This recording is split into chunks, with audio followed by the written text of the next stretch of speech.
Hey friends, if you wish to know the difference between 2.5 and 5 GHz Wi Fi, then please watch this video. Now, for comparison, I will open fast.com and hit enter.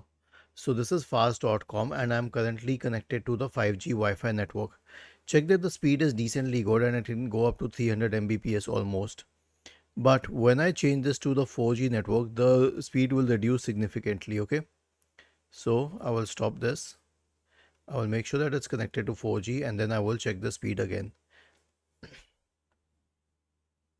See, the speed is only going up to 30 Mbps, which is 1/10 of the speed that 5G network is giving.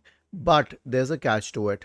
So, 5G network offers significantly higher speed, but 2.4G provides a much longer range, wall penetration, and it can also counter interference. So, if I wish to sit in a room which is like far away from the router, then I would prefer the 2.4G network. Rather, the 5G network won't even work in the other room in my apartment. So, this is the benefit of the 2.4G network. And you know what? 30 Mbps is still good enough speed for doing most of your work. Was this helpful? If yes, then please subscribe to the channel. If not, then let us know in the comment section of the video on how we could help you further. Thank you for watching this video and have a nice day.